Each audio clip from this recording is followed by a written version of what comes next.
I usually do, yes. So we'll start now. I'm sorry, we're 2 minutes late. It's all Joe's fault, but he had to catch up because he's been gone. So we have a couple people. I know Claire is coming later. She's coming as soon as she can. Kent, are you online? I am. Hello. Okay. And Eric, are you in online? Maybe not yet. And how about Shannon? Shannon was going to call in too. Shannon, are you there? Okay, not yet. All right, let's do quick introductions. I'm Charlie Johnson, Visit Fargo-Moorhead. Mallory Ackerman, Visit Fargo-Moorhead. Emma McIntyre, Folkways. Kate Falstead, Southeast Education Cooperative. Joe Raso, Greater Fargo-Moorhead EDC. Denise Kolpak, City Commission. Tim Mahoney, Mayor of Fargo. Susan Thompson, Finance Director. Taylor Snelling, Mezzaluna. Mike Rethinger, City of Fargo staff. Jim Gilmore, Fargo staff. Okay, thank you all for being here. I feel like we're making really good progress. I want to discuss one thing first before we get to the RFP. I got a call from Tom Hazinski a couple weeks ago at HVS because he wanted to talk to me because the Fargo Dome had inquired about hiring him to update their pro forma numbers from a previous engagement with him. And he wondered if we saw that as a conflict of interest. He just wanted to talk through it. And in that conversation, we talked quite a bit about back and forth about it, but ultimately, I mean, what it comes down to is Tom can do what he wants. We don't have any kind of exclusivity clause in that contract that we have with him.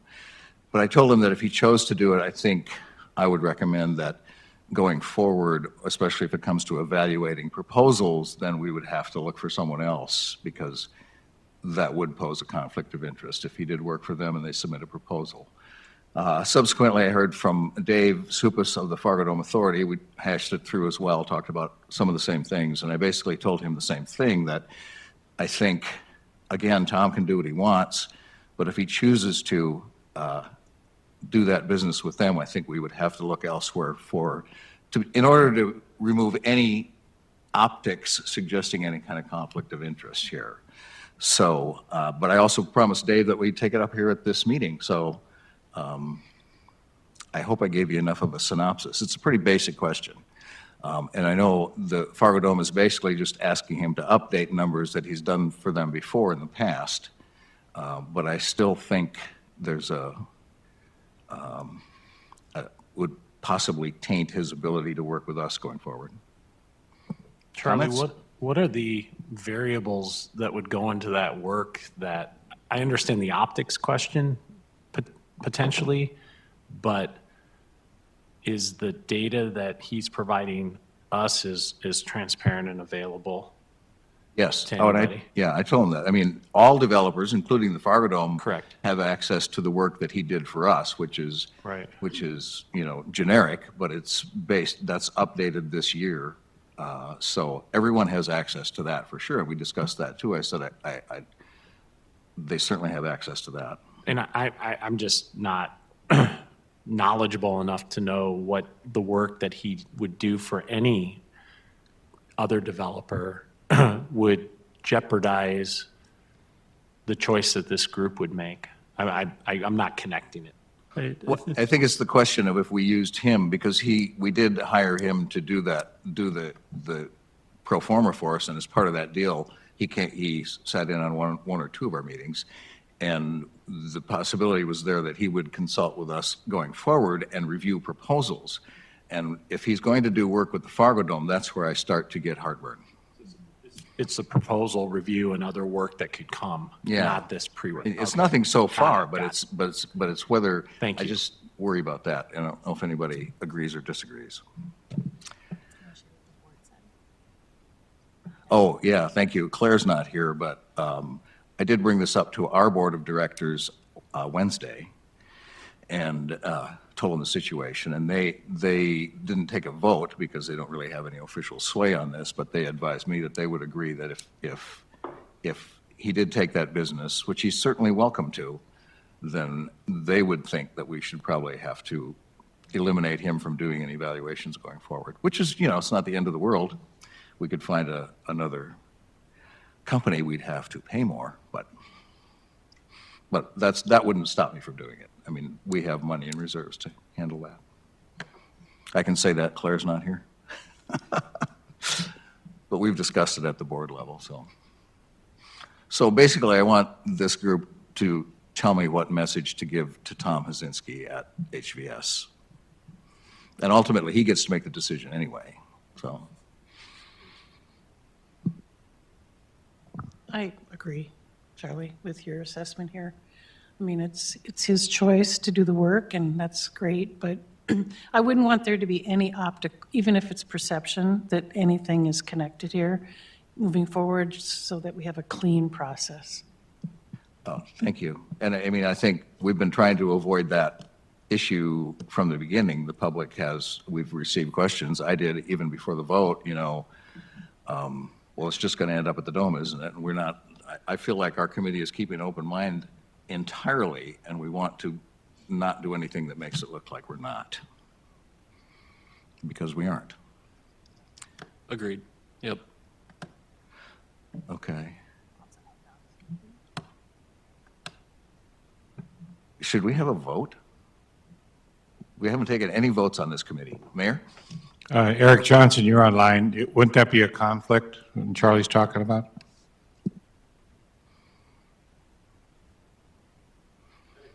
Maybe he's not.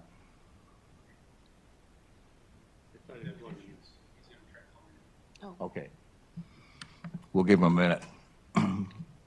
We're going to give him a minute. Apparently he's having some computer difficulties. So.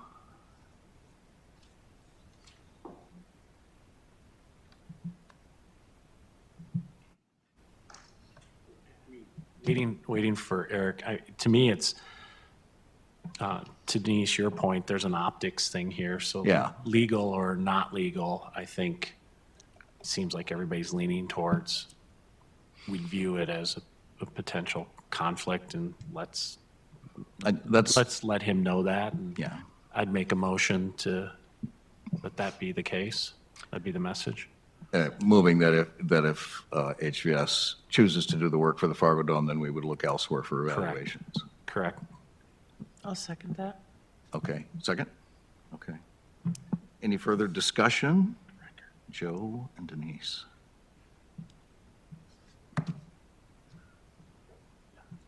Okay. We'll let Eric weigh in if he wants to after we're done. You're not on there yet, are you, Eric?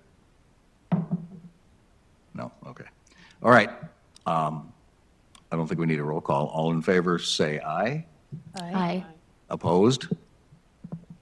Okay, motion carried. I'll call Tom back and tell him that it's his choice and that we will react accordingly. Okay. RFP discussion. So you all got the draft from Jim, and I hope you had a chance to look it over. I found like one typo on the second page where you left "you may" in there. I crossed it out there for you.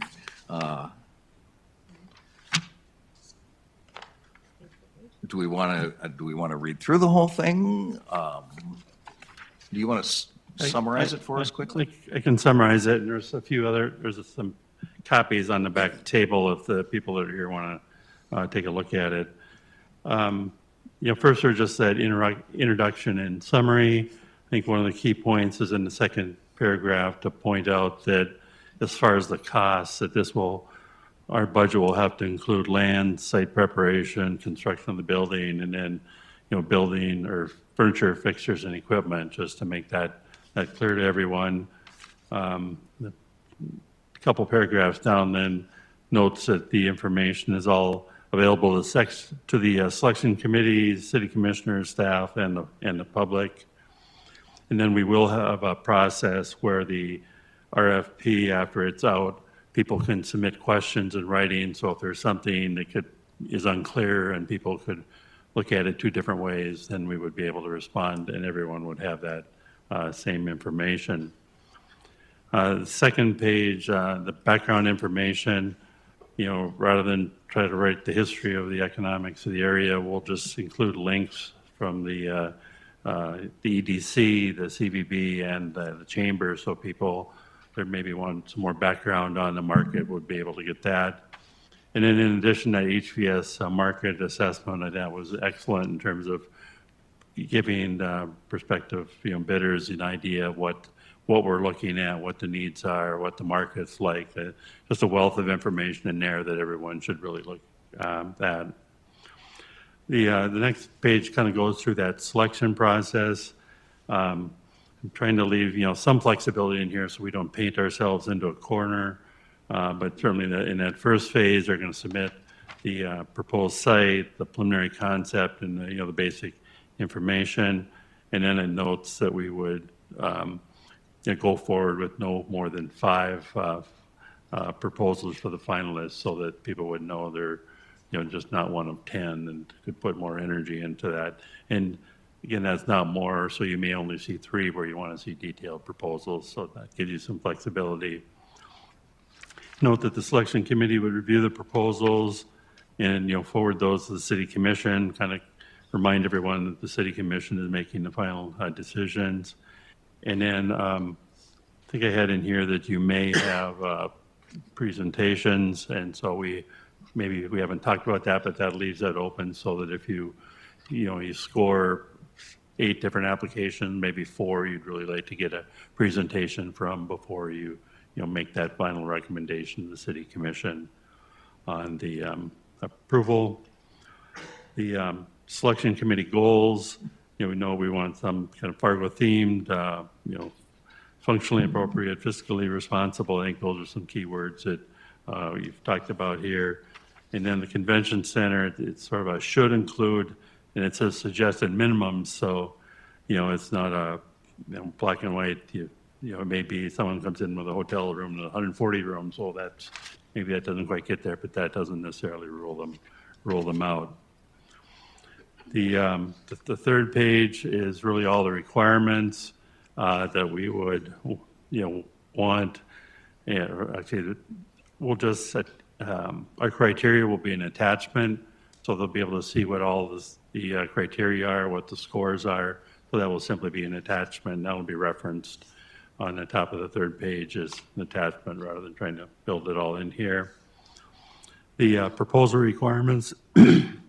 We want to know a lot of information on the development team, what their experience is, references, kind of things that you'd find in an RFP. The site information is the second in terms of the size, adjacent streets, any utility issues, land use issues. Joe, we did have in here note on the last bullet that if they need some financial assistance for clearing the site, they would note that if there's going to need to be some renewal district where additional money would be needed to clear a site. Be asking about ability for expansion. But that support's just specific to site. Clearing Yeah, the site, it's not more broadly defined. Yeah, and I think when we get into the second phase, that's where they may be able to ask for incentives for making it feasible. At this point, we're not really asking for the pro forma, and so if we're going to provide any additional incentives, that would have to be justified with sort of a but-for test. But that could be done in the second phase where they may say, well, the hotel is only feasible if we get a 5-year property tax exemption. We need that to somehow make this work financially. But we're not going to know enough financial information, and they're probably not going to know enough in this first phase. But if it's a site that's going to require some cleanup, they're going to know in this first phase. Well, I think for the committee, the thing that crosses my mind is not the private development side of the project. It's the publicly owned convention center side. When we look at this analysis, and I think it was 37 to 41 million. I was just talking with Charlie that, if you just Google what the cost per square foot of a convention center is, and you look at this as 85,000, not including additional support space, the number I saw was 45 million to 55 million. And I just think it's important that the committee and those listening know, we're going to have some discussion at some point in time, where the city commission is, of how do you fill that gap if the lodging tax can't do it at the level that the community needs to be successful. and I know we've brought this up maybe a little bit in the past, but I don't think it's been a defined discussion unless it was when I was not at one of the meetings. So are you suggesting that we should have, do you think, just for discussion purpose, we should have some reference in here to the fact that that could be considered going forward? There's no guarantee. I mean, you're not going to make any guarantee, but if you wanted to, I don't know what, I kind of defer to my city people here on this. Jim is talking more about making that part of the second phase. And Charlie, my concern is as much about developers looking at this and themselves going, how do we build what the city needs to even put a bid in, let alone the private development around it if we're not able to fully Are you finance suggesting that it? you think we might lose some developers if we don't? I haven't At talked- least put a reference to that in there? Yeah, I think potentially. Again, I'm not trying to say the bank's open, but rather, when we were on the road and we were talking to some of the other convention centers, they seemed surprised themselves that we could build this thing out at that price tag. One of the things we mentioned earlier was talking about building it in phases, perhaps. That was one of the scoring mechanisms we were going to look at, is if you could, build it size appropriate, but have opportunities to grow it as the sales tax, number, the hotel tax numbers Yeah. kind of solidify. And just to that point, looking at these qualifications, I don't see anything in here that is a phased in. I mean, the space that is needed based on what we've talked about from the day one this seems like the bare minimum, Yeah. right? So if this is the bare minimum, this is the cost, so I don't know how we phase in the bare minimum. Well, the bare minimum, of course, is, the bare minimum that we get is what they end up proposing. I mean, ultimately, we're going to find out, I think. I mean, that's why we're being careful to say these are suggested minimums. I don't necessarily disagree that there might be some reference in here to the possibility of that going forward, so we don't chase anybody away. That'd be my only concern. I don't know if that's an issue or not. Jim, you've been through this a few times. What do you think? Michael? I think the city commission is, we've got this lodging tax for 25 years, and that's going to, generate 37 to 41 million, kind of based on that initial look with Baker Tilly. I don't see any other source of city funds for this. So I think the message to the developers that I would give is, look, this is our budget. If you have an idea of something that's going to cost 60 million, you're probably going to get thrown out because we don't have that kind of money. So let's see what we can get for 41 million. If we don't like what the proposals are at that level, at that point, maybe we regroup and say, well, this isn't good enough and we need to come up with another source of funds. Yeah, and I agree that the lodging tax is what should pay for the construction of the convention center itself as best it can. I'm thinking more in terms of if they want to come and ask for some sort of further incentive for the private development that goes with it. But I think they're aware of that, aren't they, generally? I don't know. I think that would be in the second phase. I mentioned it here because, the site cleanup costs could be substantial. And if we have private development around it, you could create a TIF district and generate some money to help clean up that without going into the general fund for some other, source of money. But yeah, when we get into the final phase, you may want to leave open to say we are open to a property tax exemption to get a better hotel, if you can justify it financially. In other words, if your rate of return absolutely requires that additional assistance. Well, and these are things that are available to all developers all the time to ask, right? Yeah. Okay. Okay. Off you go. Maybe that phase 3 would be getting into the negotiations with them. I guess I already covered that. So then there's all sorts of information we would, be asking for, details on the, again, very focused on the development team, very focused on the site. We do want to see their project concept, how is this going to come together? And, at this phase, you may want to have HVS kind of look at the general layout, but maybe not as in great a detail because they're not going to have where every hallway is and all that. You're just going to be able to see how it fits on the site. We'll have information on, what's nearby, and so as all of us living here kind of know that, but we'll want them to outline, point out what restaurants are available nearby, other kind of amenities. And then if there's a potential for additional private development, so if they're going to build a convention center and the hotel, but in addition, they're going to build, additional restaurants, an additional hotel adjacent to it, and that's all part of the package. They could mention that. And then, the general operating, plan, how they would propose to operate the convention center, the hotel, their general catering plans, what their philosophy is on that. The phase 2 proposal requirements, this is more of a general thing, and I note here that we may ask for more stuff later, but this is when that second phase, you're going to want to see that detailed plans for the convention center and have someone like HVS or someone else tell you, okay, yeah, this layout should change a little bit because the way, the flow is going to work. Your back of house isn't big enough. Your other, some other space isn't big enough. We'd want HVS to do that. And then the financial plan for the development, this is where we would, probably bring in either PFM or Baker Tilly to find out, what's their financial plan. I mean, do they really have bank commitments to build the hotel? Do they really have investors, with money ready to invest, committed to invest on the hotel and one other private development? And then You also mentioned property tax incentives. I'm sorry, that's where you mentioned also the possibility of property tax incentives Yeah. as well. And That is in there. in addition, if we're going to hire someone to start the convention center, you want to make sure they have the resources to finish building the convention center, so that we don't get halfway done and they aren't able to finish.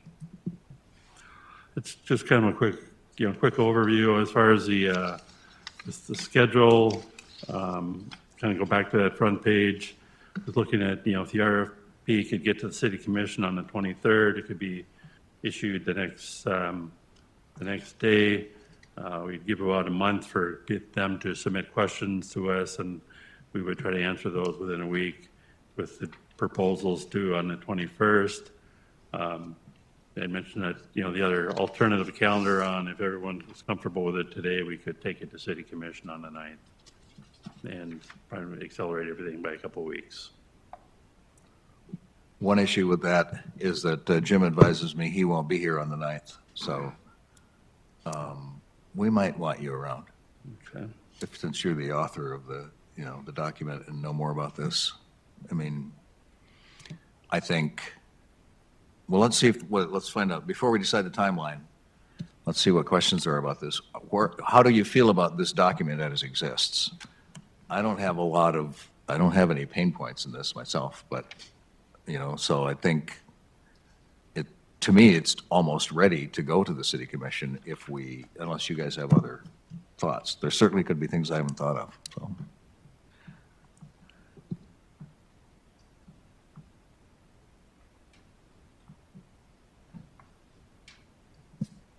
The question that I had was about the city reserving a portion of the sales tax proceeds for potential operating losses. My question, just reading that, was, does that come out of the 37 to 41, or? No. Okay, No, that would be over and above the 37 to 41. okay. Yeah, Susan, 7 to 41 leaves enough for that, I believe. yeah, Susan's model left it. I believe they budgeted operating losses about 500,000 each of the first 2 years because you don't have people plan so far in advance, and they generally aren't going to select your site until it's open and they can walk through it. They also have some reserves in there for capital improvements, and the people would buy our bonds also like to see some coverage, some extra money there in case the tax revenue doesn't come in. So they've kind of modeled that, and so the 37 to 41 is what we expect to be able to deposit in a construction fund. Mm-hmm. And again, that estimate's based on, I noticed he made that estimate based on 20 years instead of 25 years, so there could be some leeway here. Okay. That was just a question that came up in the way that it was written. I don't know if we can provide context of that dollar amount in here, if that's possible? I'm sorry. I don't know if we can provide context of that dollar amount in the RFP, if that's helpful at all for developers to have knowledge of. I don't know if it's helpful this early along in the process, would be maybe my other answer to it, but You mean, should we put something in the RFP that says, I suppose you would put it near the part where you say how much money there is, that Yeah. some of that figure anticipates holding out some for operating subsidies? Yeah, I could note that. Yeah, that makes sense. I like that. So everybody knows.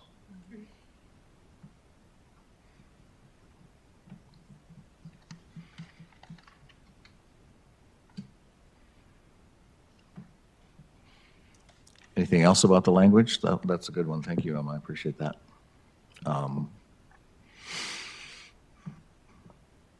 the other one that I had was on page 3 about adequate on-site parking. If that means that it has to be on the site itself, if there's capacity for adjacent parking. I know the other 2 spaces, it's at the top of page 3, it looks like. I know the other 2 spaces that we had toured had parking ramps nearby. So I just don't want the verbiage to box in whether the parking has to be on the site that they select, or if there's parking nearby that's available, that's also an option. Yeah. It's what, 4th line down, 3rd page? Definitively, we talked about, what's available on site and maybe also what might be available adjacent. I guess I'm interested in what the proposers think we need for parking, and then also kind of get the HVS, an idea on that. I don't have a number. I think depending on how you lay out the site, you may have shared parking with a hotel or some other development or something adjacent. So then we're just pointing out we're going to really be looking at the parking, and then we'll have to evaluate that. So. I think my only concern was the verbiage on site, assuming that it has to be on the proposed site itself versus like limiting it to just that one area. Yeah, I would agree. You mean, are you saying you'd like to say on-site or adjacent? Is that you Just want to add add something? parking. on-site or adjacent parking. Or, parking that can serve the facility's functions. Yeah. Adequate available parking? Okay, that's good. Thanks. Got any more? You're on a roll.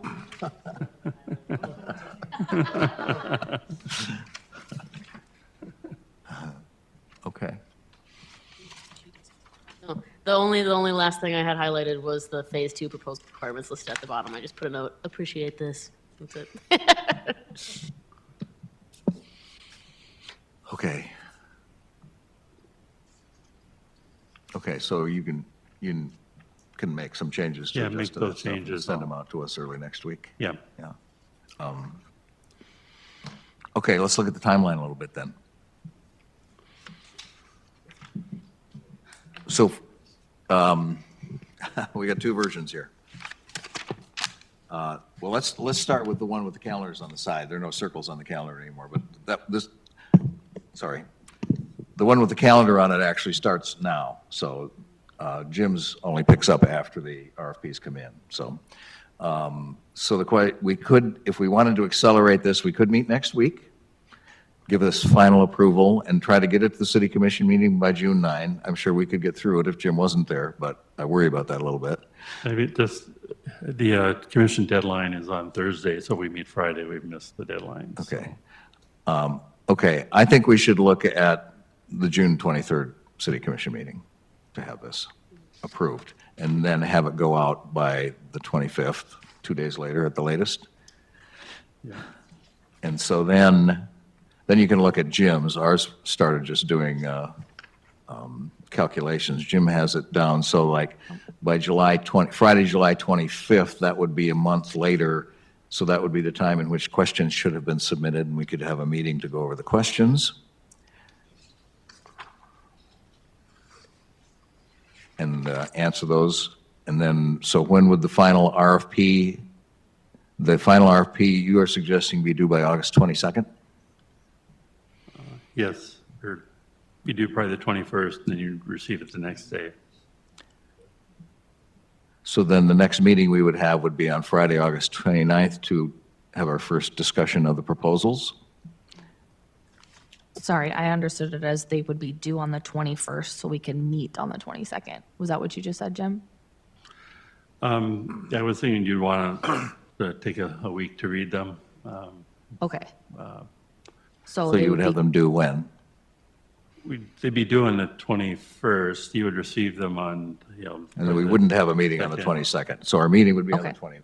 I just imagine you getting 800 Can I understand why you want to delay from June 11th? Say it again. Why you just don't want to do it June 11th? No, we're talking about after the proposals come in now. No, I know that, but you delayed the first part to the end of June. Why don't we do June 11th? The city commission wouldn't have approved it by then? June 11th? Unless we'd have to bring it to the commission on June 9th. Yeah, Jim won't be there, which is, I see as a setback for me. I don't know how you feel about it, but it would also have to be to them by what date? Next, I mean, Charlie and Michael will be there. It'd probably be fine without me. Correct. So correct. And this committee, if this committee wanted to review the final version, we would need to do that in the first 3 days of next week. So that was the time crunch. Yeah. it's ready, so. I don't know what Jim's going to have to defend. Right, John? I mean, it's pretty good. I mean, I think it's in good shape. That's why I said Charlie and Michael know this as well as I do and could cover the meeting if we want to. But then we need to, approve it today so I can get it on the agenda by Thursday. Okay. Yeah. I don't know if we can approve this without seeing the extra language that you put in there that we've talked about.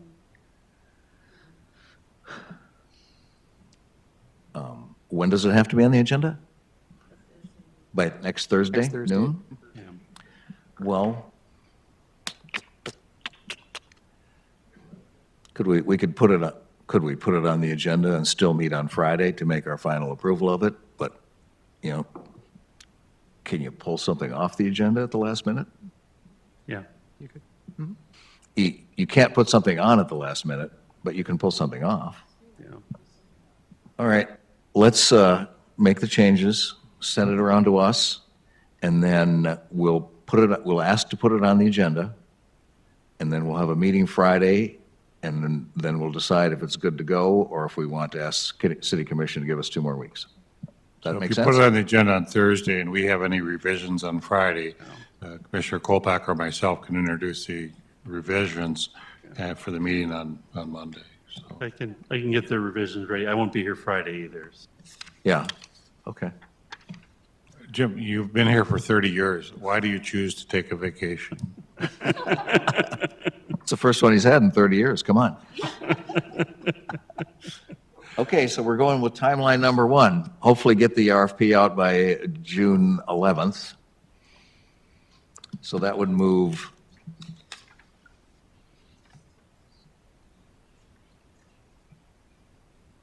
somebody look at the calendar and see what that does to the second set here. So July 11th, they'd be due. What day of the week is that? Sorry. Okay, questions would be due July Questions due by- 11th. That's right, I'm sorry. And then RFPs due by the 7th of August, and we would then meet on the 22nd. Or the 15th. You'd have the proposals by the 22nd, and then I would suggest Or sorry, the 15th. We would meet 15th, yeah. 2 weeks 15th. prior. Yep. you'd meet to discuss on the 15th, they'd be Okay. due a week before. Okay. Okay, well, let's tentatively go with that. So we will meet next week. But then we probably won't meet on the 13th or the week. The next meeting would be in July, when we've got questions to answer. Yeah. Yeah. So you get a little break. But we will meet next week. Friday, a week from today. Okay. Did we want to talk about how this plays out after phase 1? Or is that going to be decided later on? I think we could decide that later on. Okay, just wanted to know. Right. The only kind of options there is whether or not you want to do presentations, and I think maybe you decide that after you see the proposals. Yeah, there might be some variables in there. Yeah. Is there any chance we could buffer 2 weeks, maybe instead of one, for reviewing the proposals? I'm just thinking about the amount of time required and doing a good job and, We could meet the 15th, like tentatively say the 15th and 22nd of August as, to cover, depending on how many proposals we get, it might take Yeah, 2 weeks. yeah, that's why we don't really want to go too much beyond that. Yeah. So, yeah, you could be meeting on the 15th. You could be meeting on the 15th and the 22nd. You might even want to count on it. yeah. So. Dude.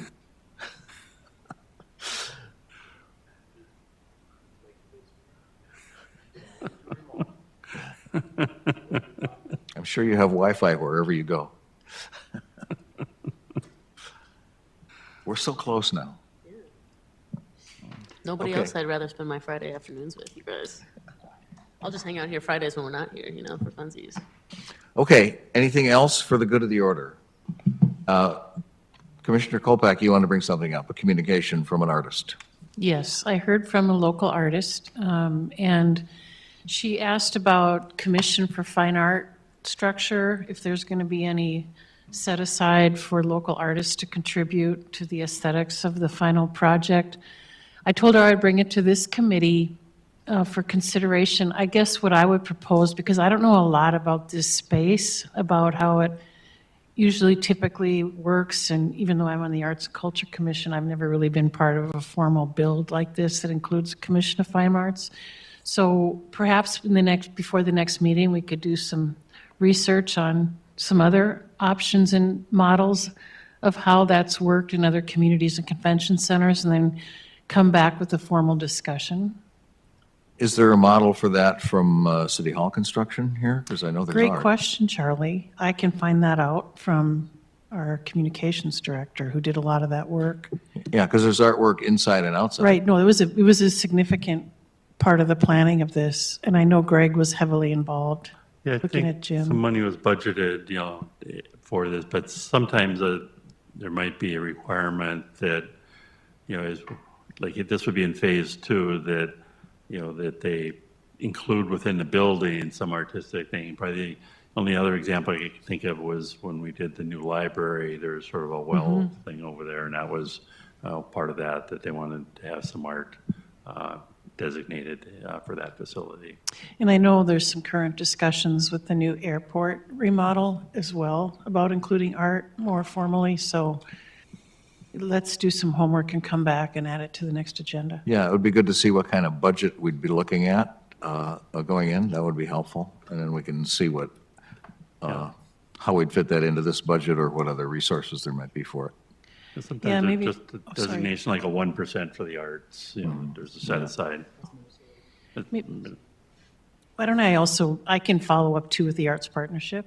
Yeah, Maybe yeah. reach out, so Absolutely. I will take that away.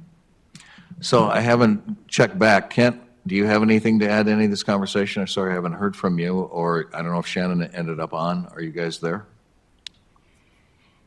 I am. Nothing substantial to add at this point. Okay, thank you. I guess Shannon must not have made it. Okay. Okay.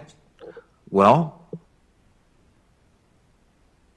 we'll meet next week, and with the eye toward getting this on the commission agenda, it'll be on the agenda, and whether to keep it there, we'll try to keep it there for June 9th. You're all welcome to come to these meetings, by the way. Okay. If there's nothing else, we're adjourned.